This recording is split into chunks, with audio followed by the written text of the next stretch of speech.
Welcome to this episode of the Obscure Hotline. I'm going to stop naming the numbers because I don't know where we're at. I don't know. Not a clue. Welcome to this one. And welcome to this one, yeah. Thanks for letting us be up inside of you today, whether it's visually or just audio, whatever, hearing, you know. If we're in you some way, thank you for that. Thank you for the permission to be inside of you. Yeah, we appreciate it. Yeah. And we are. I mean, the audio is going in their ears and in their brain, and we are literally inside of you right now. Congratulations. Congratulations and thank you. And thank you, yes. But I'm Bronson, and I'm Bark. I have the channel Audio Hotline, and you have the channel Obscure Mics. Yeah, word. And hopefully Obscure Tech soon. And then after that, Obscure Sex. And then Obscure Prophylactics. And then Obscure Religions. And then I'm just going to expand all the time. Just like I do when I'm inside of all of you guys. I'm going to expand. I'm going to expand. Yeah. Dude, Obscure Sex that'd be a fun one. Obscure Sex. Be a fun one. I like that. I like it too. Yeah. Love it. Well, let's just start by talking about what we're using today. You go ahead and kick it off. Cocaine. There. Cocaine, sometimes narcotics of other kinds, a little bit of alcohol, a little bit of caffeine, a little bit of pot, a little bit of, audio gear. My bad. Hopefully I get a nice long form test on this. For as much as I love a lot of these mics, I really don't use very many of them more than once or twice, which is just insane. But I'm using the Donner P08 with a cheapy shock mount that I freaking love off Amazon because it just kind of snaps on and it's like open on the other side. What? It's just a beautiful, let me show you. Oh, that's cool. Yeah, that's very cool. Yeah, and it's just sorry for the rumble, but it's just plastic. It's made for the Audio-Technica, the USB mic that's a condenser that's gray like that. You know what I'm talking about? Yeah. Yeah, I can't remember what it's called, but they did an X version of it just like they did the Dynamic. Gotcha. Is it the ATR 2500X or something like that? I think so, yeah. I think so. And this is made for that, and it fits the Donner perfectly. And, I like it. I like it, but I'm using the Donner P08, that shock mount, the Vivo boom arm, talking into the MixCast 4, using Bayer Dynamic DT770s. And in the studio for the first time, and I can't remember when, but I already, with these headphones on and me being in the studio, I'm already like, why don't I just get my lazy ass up here more often? Because it's just so much better for recording audio up here than it is anywhere else that I have available to me. But anyways, you looks like you got a little Electro-Voicey going on there. I do, yeah. Yeah, I'm using the EV Electro-Voice ND96, and I'm using whatever pop filter this is. I can never remember the name of it, man. I know it. It's the Sponge Daddy. You're using the Sponge Daddy pop filter, which I swear to God, if I could just rig up a little holder like that, if I put a Sponge Daddy in that, I guarantee I get the same results, except maybe the eye holes might let a little bit of air go through. Yeah, that's true. Dude, if you could get that texture, like maybe some off-brand uses the same kind of like texture, but dude, yeah. I love that you and Bandrew both use that, and I'd say it works absolute wonders, but it's a fucking pool filter and a holder, man. Dude, it's like a fish filter. It really is. It's a tank. I laugh every time I see it because I'm like, it's a fucking filter. Well, dude, like it's the easiest thing to take out too. Like, when I got up here, it was like this, and I'm like, where the fuck did it go? And there was just no filter in it. But I'm kind of curious. This is the first time I've really messed around with this microphone. But I'm using the ND96, and I'm actually just using the Hercules mic stand today, just off my desk. No rumbies or anything. And then I'm using our beloved Telefunken right angle cable. Actually, I just had someone ask. Am I. Oh, nice. Yeah. I just had someone ask on my most recent video, the Mayano video, which cable we were talking about in our last podcast episode, and I'm like, oh, you listen, huh? Thanks for that. Ooh. But then I got that cable going into the Rødecaster Pro II. And yeah, that's pretty much it. I wish I was using the Tayun. Oh, dude, I'm so happy you're not. I wish I was using the Tayun. I feel bad now. Yeah. Why? What's your problem so with the happy. Tayun, bro? Well, no, it's just, I just want you to use something different occasionally. You know what I mean? So I'm happy. But then again, I can't spite, I'm never going to use anything different again now out of spite. We use Tayun 12 every fucking time. But then again, I've only used the Rødecaster Pro II, so I shouldn't complain. So I don't know. No, but it is actually a reasonable request for you to be like, dude, please don't use a $20 fucking mixer on this podcast. On this podcast. Would you please use something decent? On this audio-related podcast. Yeah. Yeah. No, that's fair. I know you're the obscure asshole, but quit being an asshole. That's the next channel. I got to say, too, like from the Moano video, I fucking love that Utah Jazz shirt. Oh, thanks. It's so clean and modern looking. Yeah. It's just a nice, clean. Yeah. Dude, their new, I wasn't crazy about their new like jerseys when they first came out, but then like they kind of grew on me. And then when their merch came out, I was like, oh, this is sick. Like this looks good. So yeah, dude. Yeah. No, I ordered this shirt and I got it. And my wife was like, I really like that. And I was like, okay, I'll order you one. So, but I got her like when I got this, there's another one that's just like a black fleece, like long sleeve. And it has just like Utah Jazz in yellow. It looks so sick though. But yeah, dude, I don't know. I didn't know if you were a basketball fan or not. I am. Sports have become a weird thing to me over the last year. Yeah. Because I've fallen out of it so hard. I was the biggest sports fan for so long. But man, the older you get, it is so hard to find the time to watch. And if you don't have the time to watch, it's really hard to keep that fandom going. So yeah, I'm a pretty big Cleveland Cavaliers fan. Basketball is probably my favorite thing, period, to watch the playoffs in. Like I love playoff basketball. Yeah. Love the shit. And I love basketball. It's like just exciting. You know, it has eclipsed football for me because football it's fucking slow. It's Dude, like it's getting to baseball level slow. Same. I totally agree with that. But yeah, I love basketball. Yeah, I wish I had more time to watch basketball. Yeah, definitely. Yeah, no, I was a big football fan for a long time, more than basketball. And then my wife kind of ended up. So we go to Utah Jazz games quite often. We only live like 3 hours north of Salt Lake. So, a little bit more than 3 hours. And so we go to those games quite often, and they're so much fun, dude. And like, I've been a Jazz fan essentially my whole life, you know, but yeah, dude, her getting into it kind of made me be even more involved in it. I would like follow it and like watch the occasional game, but no joke, like we pretty much don't miss a game at all. That's this awesome. last year. How do you guys feel about the Rudy Gobert trade? It's fine, dude. It was time.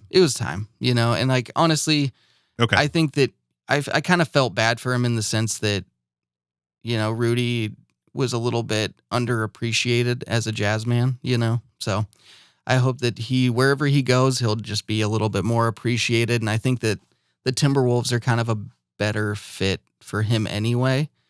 We put a lot on him, you know, like we just made him do a lot.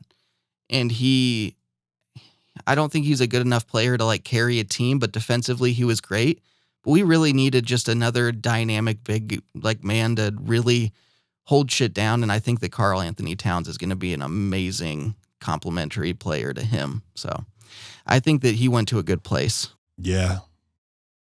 But I'll miss him slightly. I agree. You know? And he probably needed away from the stigma of the COVID thing where he grabbed the, you know, the mics and everything. Know, he's fucking around. It's not like he probably needed to get away from that. But man, the Jazz, honestly, like I know they're looking to trade Donovan Mitchell too. Yeah. And I think it's time all the way around. Like they built a team that is technically championship caliber, but something is not working. So sometimes you have to blow it up a little bit to get it to work until you've got that. Like, I know Mitchell's good, Gobert's good, but there's a difference between good and having that championship guy. Yeah. Like, I see Ja Morant as that championship guy. Like, if the Grizzlies were ever to trade a dude like that, you're crazy. Yes. But Donovan Mitchell is like just a step below Ja. Rudy Gobert's a step below Ja. And I'm not just talking about just Ja Morant, but like, your Ja Morant, your Luka Doncic. The Mavs are going to win a title. Someday they're going to win a title. Next 5 years. And it'll be because of Luka Doncic. Yeah. Yeah. Maybe this year. Maybe next. Honestly. Yep. Yeah. Well, the way that I look at it is like Donovan is an all-star player, but he's not a superstar.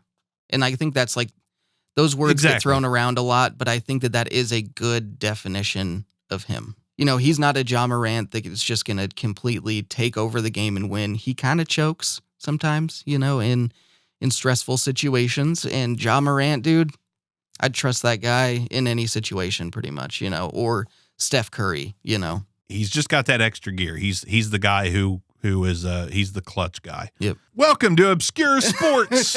Right. It's honestly more disappointing like last year when we were supposed to be a lot better. We got a lot of great pieces and everything. And we would just lose games that we were supposed to win. And I was more disappointed a lot of the times than in previous years when we had like Ricky Rubio, who was just like, kind of just pulling shit out of his ass, and like making stuff work. And we'd beat a really great team. And I'm like, fuck yeah. Like, I wasn't expecting that. And then, but going from that to like last year where I'm like expecting a lot, we were first in like record the year before and everything. Like it was just disappointing last year. Rubio played for the Cavs too. Yeah. So now, and I'm a little behind. Where's Rubio play now? Is he signed somewhere? I know. Oh, it says current team Cavs. Maybe he did resign. Maybe he resigned. Yeah. 3-year. Okay. Yeah. He's Cav. Oh, okay. Word. When he tore, I think he's coming off injury or something, isn't he? Yeah, he is. So yeah, it's exciting. I think Rubio's a really nice piece. He's not putting you over the top, but he's a solid guy. Yeah, he is. I like Rubio. I have like a soft spot in my heart for Ricky Rubio. I kind of always have, even before he was a Jazz. I love the assist guys. Yeah, me too. I'm a big fan of the assist guys. The guys that same. John Stockton, Oh, dude, John Stockton. No one's going to beat that. I will say that on this podcast right now, no one will ever beat his assist record, ever, period. It's not the game we play anymore, I hope not. But I hope not, even though he's a far-right wackadoodle. But yeah, right. But, so, okay. I still don't want that to happen. Yeah. So I got this comment from this guy, and I was kind of curious what you would think of this. He brought up a couple things that would be interesting to talk about between like USB and XLR a little bit. But there are a few things that he brought up that I found really interesting to get your perspective on and kind of just discuss. But the first thing that he was saying is that he made the decision of buying either the Motu M2 or the Focusrite Solo 3rd generation and a dynamic mic. So I think that you had some issues with the Motu, but I can't remember for sure. It wasn't anything major. It was, oh darn. It was, I can't remember what application it was, but Stargate Pioneer from Better Podcasting, he had the same issue. And I didn't even recognize the issue till he said he had it. And I tested it and I was like, I have the same issue. But it was left channel, right channel issue. Like I could have mic plugged into channel 1 and I would be getting, even in mono mode, I would be getting left side audio only and right side audio only. I don't know why, but it was a thing. I can't remember exactly what it was, but it was enough for me to get rid of it. Certain applications and uses it didn't happen, and certain applications and uses it did. So I wish I remembered more, but yeah. Because I haven't had any issues with it. Maybe I need to try testing that out though, because I have had a couple things plugged into it before and I didn't notice anything, but that doesn't mean it wasn't happening. So, because personally, I mean, with that issue aside, I would pick the Motu M2 in that situation, but if that issue does exist, like with all of them, that's problematic. But just due to the choppy, like something cut out just a little bit. What did you say the other option was? The Motu M2 and what? The Focusrite Solo 3rd gen. Oh, see, and those work fine, but yeah, it'd be the Motu for me too. Yeah, the Motu would have been like an absolute keeper if I wouldn't have ran into that little issue, and it may have been just. I need to ask him what the issue was because it's been so long that I don't remember what it exactly was. But man, that was it's a really good interface for the money. Well, especially you're getting 32-bit too if you have something that can support it. So but I guess he was thinking about getting. This is kind of interesting too. So he was thinking about getting the Rode Pod mic, which we're going to say no to. We're just going to throw that fucker to the side. And then he's thinking even though it's like a shot put, a little heavy, we're going to throw it as far as we can.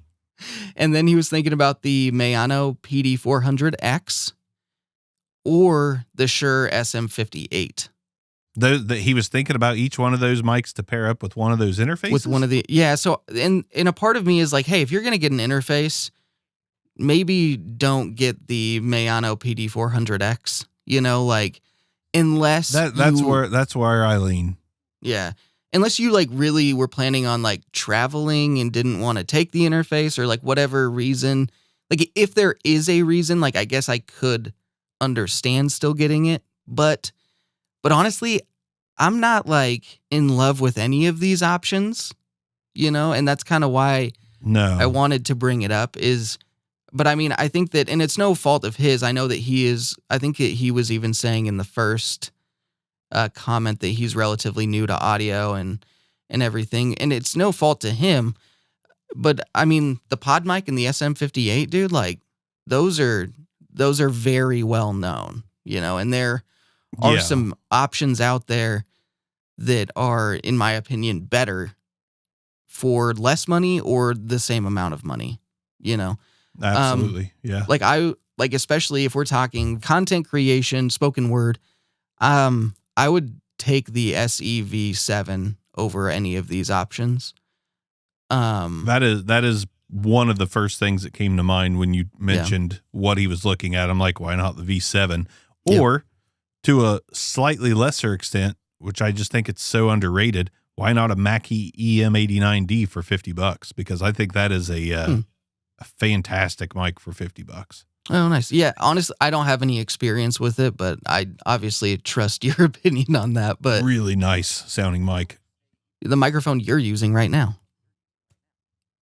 Yeah. Honestly, I mean, I'd rather have this than a 58 or a Rode Pod mic. And that is, there's something about the 58 that I'm just not crazy about. It's fine. It's to me, there's a reason it is such a great stage mic.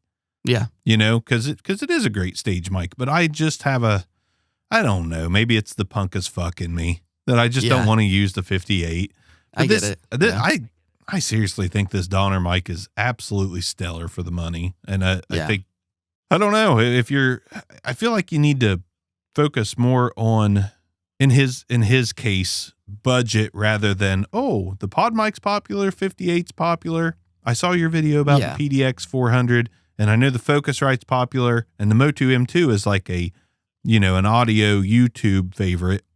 It sounds like he's picking out some favorites from stuff, but it's much easier to just set a budget. What do you want to spend? Yeah. And then maybe ask the question, Bronson, I've got $200. What would you say I should go out and get? And if somebody told me that, I'd be like, go grab the Donner when it's on sale, $65, and then take the other 135. And if you don't need monitors, I say grab an Elgato Wave XLR because the gain, it's got gain for days and DSP, onboard DSP, and it's going to do everything you need to do for a long time.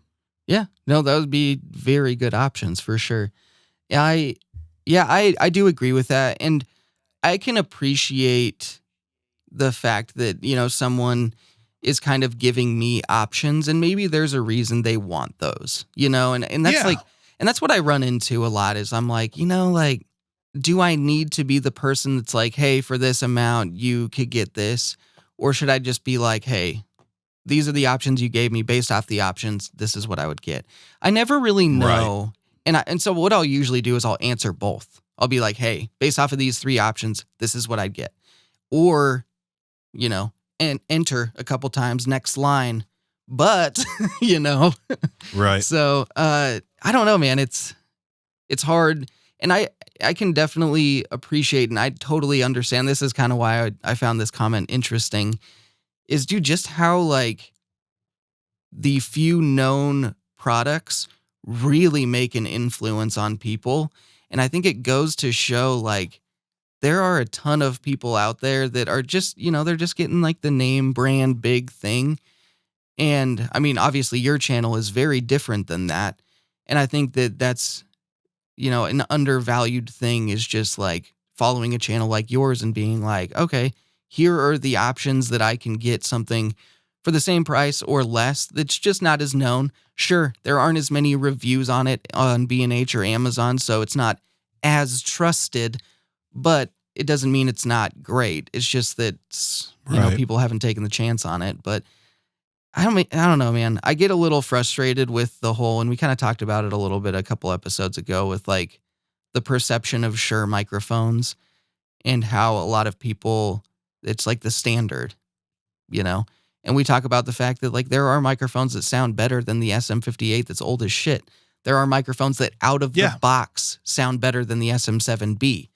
And I'm like, depending on what you're going to want and what you're going to, you know, be using it for, there are better options out there. You just kind of got to dig a little deeper, you know? Yeah. Yeah. And I get, and it does boil down to being able to say it. Like if I had $1 for every time I've heard somebody, I'll go with this. There's a guy that I know that records music. He's a rapper. He's pretty good. He's a good friend, good buddy. And I remember when he found out I was into audio, he's like, hey, do you got any microphones you're looking to get rid of? I was like, I always do. Yeah. And I told him what I had, and he's like, man, he's like, I don't know if I need any of those. He's like, I got the AT2020, bro. And it was like he was bragging. It was like a brag. And I just kind of like, he's a good enough friend that I looked at him. I was like, dude, AT2020's fine and all. I was like, but it's whatever. You don't want to say it like a brag. Like it's just it's a consumer grade name, like the Yeti, Yeti AT2020. You know, it's not a special mic by any means. It's actually not even a good mic in my opinion. But you know, it's just that whole thing. It's that whole AT2020, SM7B, SM58 pod mic. Pod mic is the newest, latest, and greatest of the past 5 years. That's the name right now. Like people are like, fucking pod mic, bro. And I'm like, dude, it's not that great. But back to the guy that was asking a question. I just want to add, I am really unsure why he would throw the PDX 400 in there, because if the PDX 400 was on my short list of mics to buy that was going to be my long-term mic, I wouldn't buy an interface. Yeah, same. Yeah. I would just, you know, if you're going to spend that money and do that, because it's going to be what? It's probably going to be $200. The Mayano? It looks, yeah. So, I mean, all they told me is that it's going to be $149 for the early birds, but I honestly think it'll probably jump up to like $169 if I were to guess, because I don't think they're going to want to go above the Deity V07U price. I think that'd be a bad decision on their part. And they should not. Does the V07U, it doesn't have any software, does it? It does not. Or does it? No, okay. It doesn't. Yeah. So let me pose one more question for you. If you were to, like, based off your knowledge, obviously now, fucking duh, would you, for spoken word, for like a podcast like this, would you get the SM58 or the SM57? 57. Me too. Yeah. For one reason, because of the foam windscreen edition. Like to me, that's better than any windscreen you can put on the 58. Yep. Just because it does make the sound. I prefer the sound of the 57 with the AWS2 as opposed to the 58 with whatever. And I like the look of it better, and I'm shallow about the looks. I like the looks of microphones, and I think the 57 is just a nice looking mic, whether you got a windscreen on it or not. I think it looks cool. But yeah, 57, and especially for you, because you're going to, mic cabs and whatever. You can do anything with that mic, really. You could do anything with the 58 as well, but. Yeah, I love the versatility of the 57, and that's where I would pick that over a 58 just in case. Honestly, like that's, like, and on, like, quite frankly, for spoken word, I would pick the 57, but I mean, I'm just not absolutely crazy about the sound of the 58 anymore. I think maybe it's I'm not either. Maybe it's never just have the punk been. thing, maybe it is the punk thing. I don't know, but it probably is because it sounds fine, but I have a problem with the sound because I feel like I've found mics half or less the cost that sound very similar. I just don't think it sounds that damn good. Yeah. And it sounds good, but it's $100 handheld. To me, $100 handheld mic should be either highly versatile or really damn, perfect because it's a handheld. Yeah. So I don't know. Yeah, I would say that personally, I would go for the SEV7 with some sort of windscreen on it. The windscreen that I personally use with the SEV7 is actually the one that's meant for the Shure Beta 87A or whatever. It has the exact same grill size and everything, and it works fucking perfectly.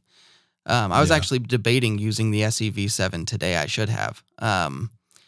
That's one mic I've never had. Dude, I would recommend it. I'm a big Billy Gibbs fan. I kind of want the Billy Gibbs edition just because I like ZZ Top. Yeah, word. So Bronson. Anyway, one thing I want to mention is that I think that you and I do kind of suffer from the whole, like, we're punk as fuck, and so we don't want to get the name brand ones. But like you were saying with the friend of yours, there's almost like an opposite to us that is like the normal average person that wants to get the name brand because they feel like it's more trusted, and I think that, I don't know, that's hard to combat, like that's hard to, I think that a lot of people like roll their eyes at us and be like, well, like I fucking know that that's good because like, look at all the 5-star reviews on Amazon, bro. You know what I mean? Yeah. Like, and it's like, oh, the microphone you recommended has 3 reviews. It's like, exactly. Fuck. And then, and people that don't own these mics want to go off the trusted part, but yeah, I feel like I don't give us a whole lot of like props, like, oh, listen to us, we know. I'm not saying that. No. But as many mics as you've used and as many mics as I've used, my experience is that I've only had like 2 microphones, maybe 3 die on me in my 3-4 years of being really into this shit. And that's using a lot of mics. One of them was an Electro-Voice. Yes. One of them was a Shure, and one of them was a MXL, I think.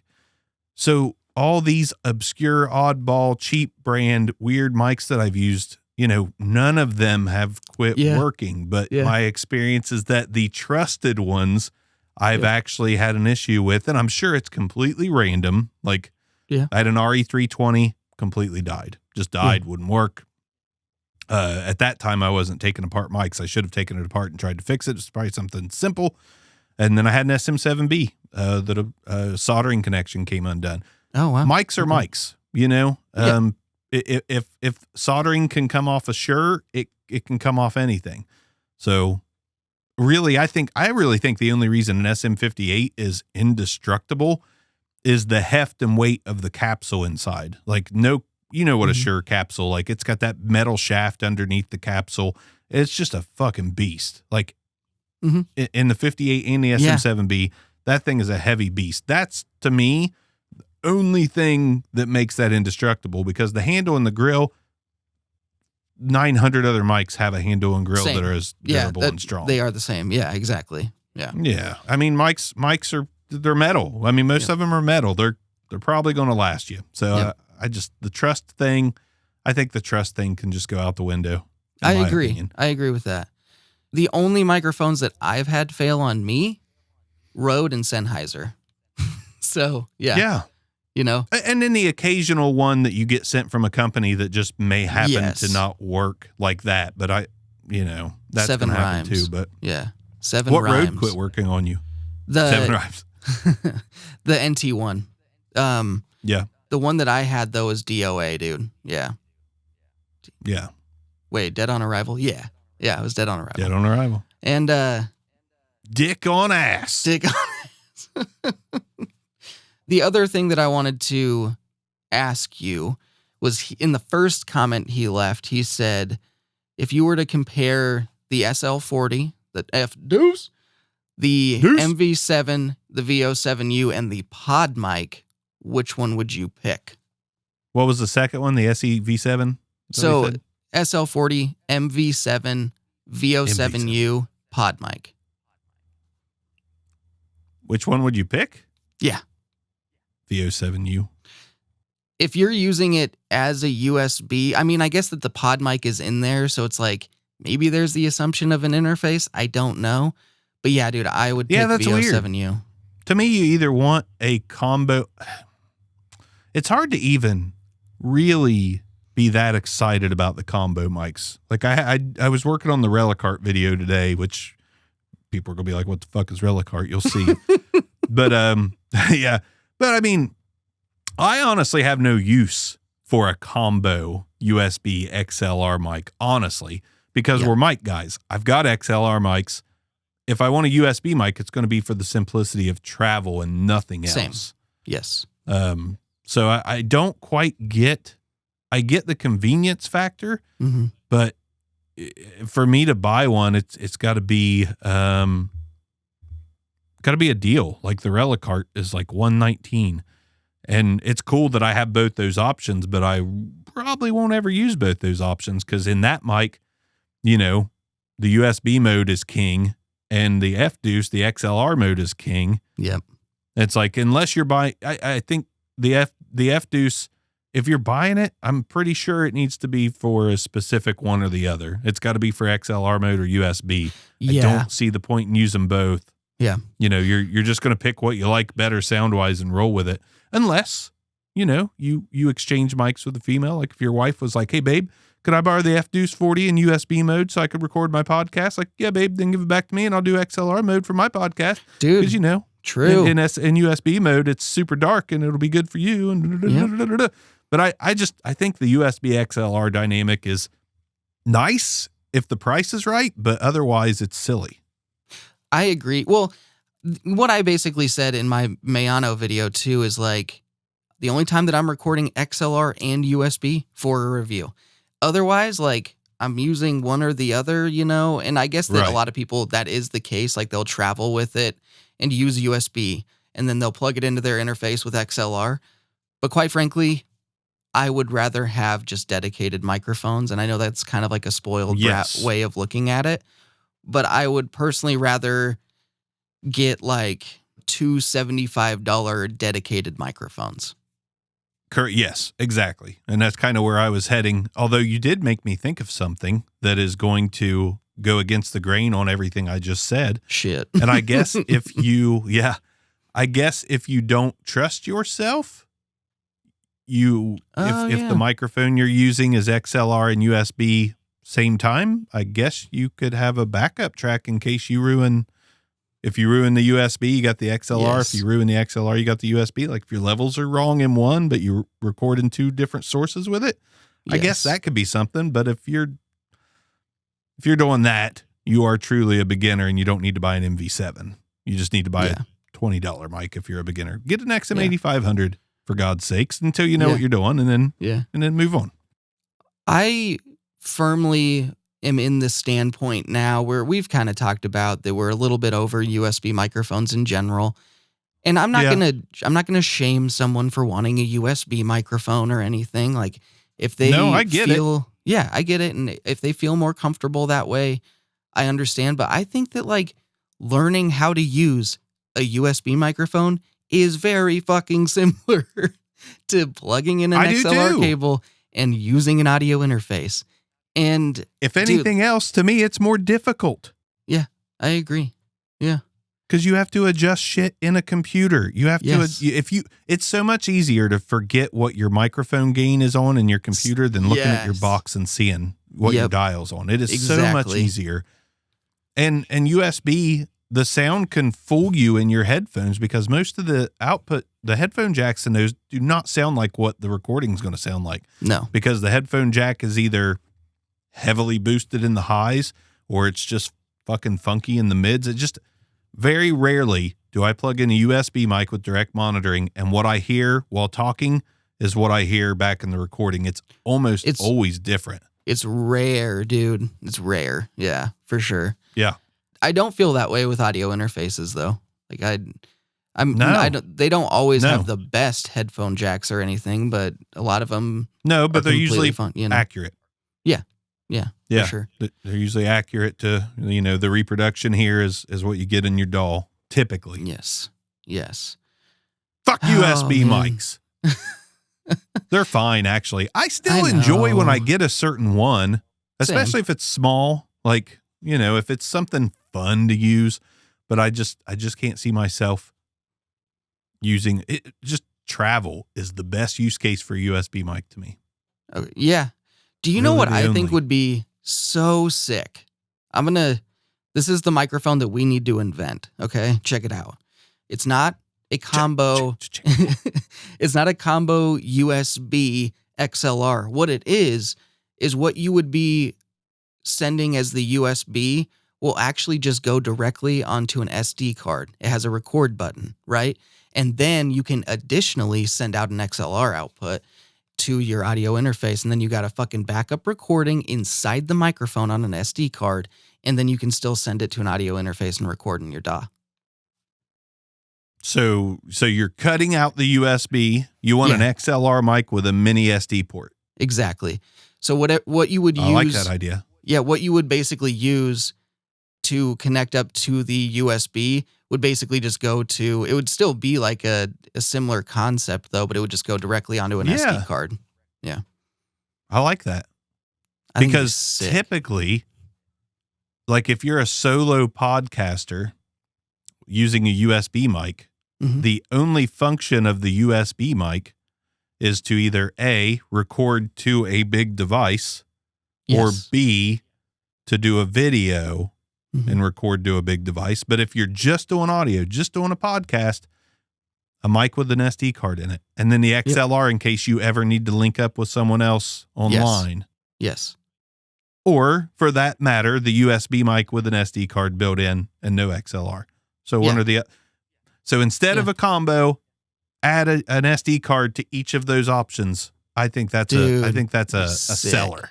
Dude, well, that's and if you have an SD card in your microphone, literally think about just the fact that you could take out your camera and you could take out your microphone. You don't need a computer. You don't need to plug into your phone. You don't need to fucking do anything like that. And you can just record your own little thing. Yeah. So sick. I like it. I like it a lot. Dude. Because that's what we do anyways. We audio sync. Well, and it's... So why not have a mic with an SD card in? Exactly. I mean, and I guess it's a similar concept to just grabbing this, like the Zoom more F3. Control with that, of course, but and grabbing the Zoom F3 and taking an XLR microphone out. It's a similar concept, but then you don't have to worry about a cable. You don't have to worry about anything else, dude. I think it'd be sweet. Yeah. I think it'd be sweet.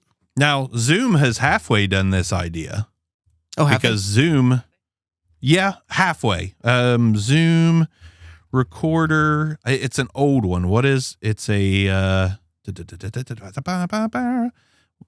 know what I'm talking about, right? It's kind of goldish. They got the Zoom H2N, the handy recorder, which is why I say halfway, because that is just a microphone with an SD card slot. The problem being it's a condenser microphone. Gotcha. So I'm halfway surprised after talking to you that Zoom doesn't have a dynamic mic with an SD card slot. SD card, yeah.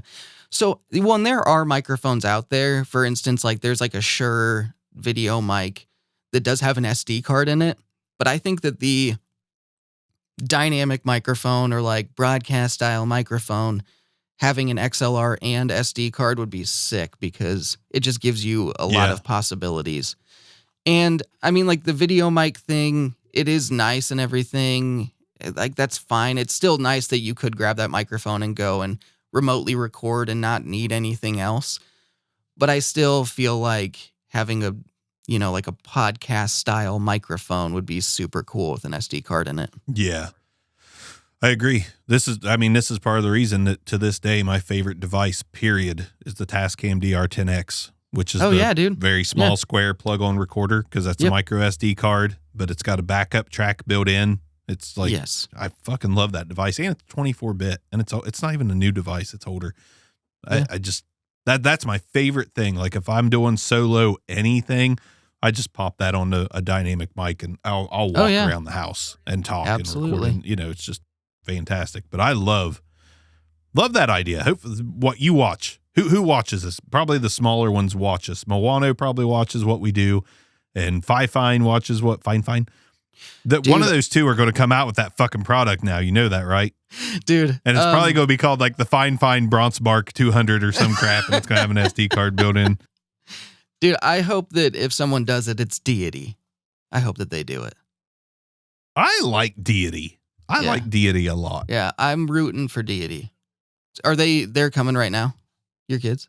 Like probably 2 minutes, yeah. Okay. Which means I got to walk out now and go do all that. So if you want to just do the sign off, if you just want to do something abrupt, like, you know what, Bronson? Fuck you. I'm leaving. And then you can put a disclaimer like he had to go. We both have shit to do, so we're going to peace out a little bit early today. But it doesn't mean that we don't love you guys. Thank you for fucking letting us be inside of you. And just, you know what? It felt good. It felt real good. Thank you. It felt soft. Really repetitive and soft and warm. And it really made something come out of me today that normally doesn't. Yeah. Just felt right, you know. But thanks for listening to this episode of the Obscure Hotline. This gushy episode of the Obscure Hotline. We'll be inside of you very soon. Peace.